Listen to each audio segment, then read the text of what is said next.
संज्ञा के विकारक तत्वों में लिंग एक महत्वपूर्ण कारक है। शब्द का वह रूप जिसके द्वारा यह ज्ञात हो कि वह पुरुष जाति का है अथवा स्त्री जाति का, उसे लिंग कहते हैं। शब्द के जिस रूप से उसके पुरुष जाति के होने का बोध हो उसे पुल्लिंग कहते हैं, जैसे लुहार, युवक, घोड़ा आदि। शब्द के जिस रूप से उसके स्त्री जाति के होने का बोध हो उसे स्त्रीलिंग कहते हैं।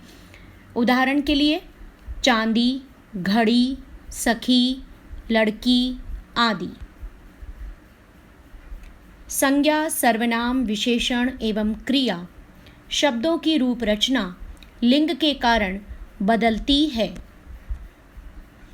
हिंदी में प्राणीवाचक वस्तुओं के लिंग की पहचान बड़ी आसानी से हो जाती है, लेकिन अप्राणीवाचक वस्तुओं के लिंग की पहचान करने में थोड़ी कठिनाई अवश्य होती है, क्योंकि रूप रचना के आधार पर इनका लिंग स्पष्टतः पता नहीं चलता। आइए इसे जानने की सरलतम विधि देखते हैं। सबसे पहले अप्राणीवाचक वस्तु के वचन को बदल लीजिए। अगर वचन बदलने पर उसके अंत में ए या आ आता है तो वह वस्तु निश्चित रूप से स्त्रीलिंग होगी, अन्यथा पुल्लिंग होगी। जैसे हवा बहुवचन रूप है, हवाएं, यहाँ ए का प्रयोग हुआ है इसलिए यह स्त्रीलिंग है।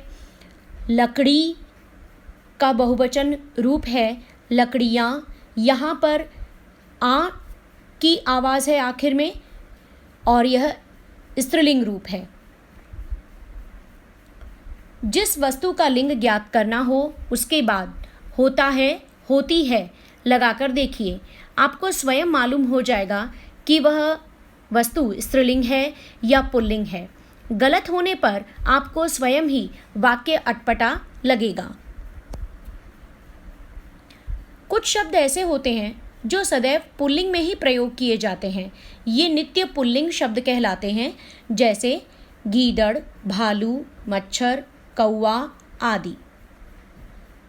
वहीं कुछ शब्द ऐसे होते हैं जो हमेशा स्त्रीलिंग में ही प्रयोग किए जाते हैं, जैसे मक्खी, कोयल, तितली आदि।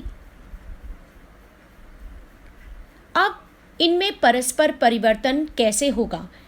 स्त्रीलिंग शब्दों के आगे जब हम नर शब्द जोड़ देंगे तो वह पुल्लिंग शब्द बन जाएगा। जैसे कोयल, नर कोयल, बुलबुल, नर बुलबुल, मछली, नर मछली, तितली, नर तितली।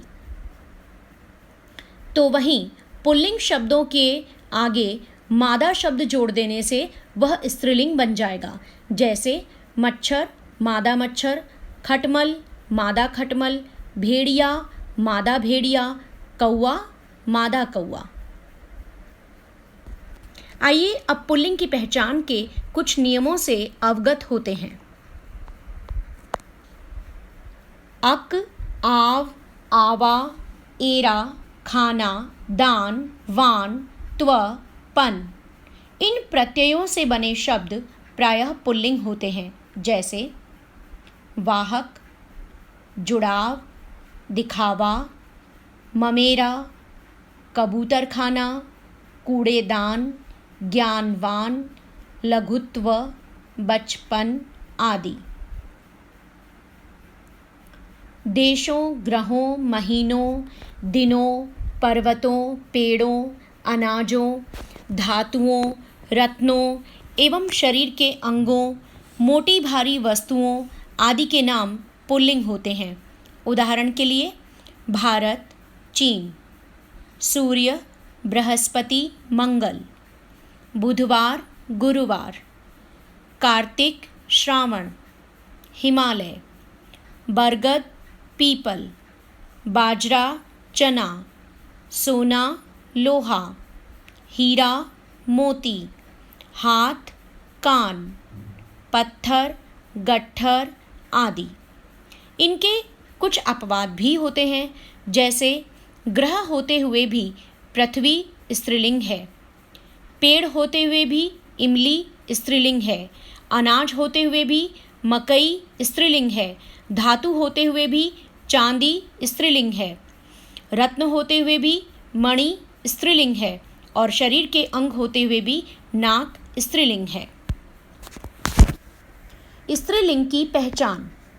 अक्सर लिपियों, भाषाओं, झीलों, नदियों, खाड़ियों, पहाड़ियों, तिथियों, नक्षत्रों आदि के नाम स्त्रीलिंग होते हैं, जैसे हिंदी, देवनागरी, रोमन, बनास, गंगा, वूलर और डल झील, बंगाल की खाड़ी, सतपुड़ा की पहाड़ियाँ, चित्रा, स्वाति, तृतीया, चतुर्थी आदि।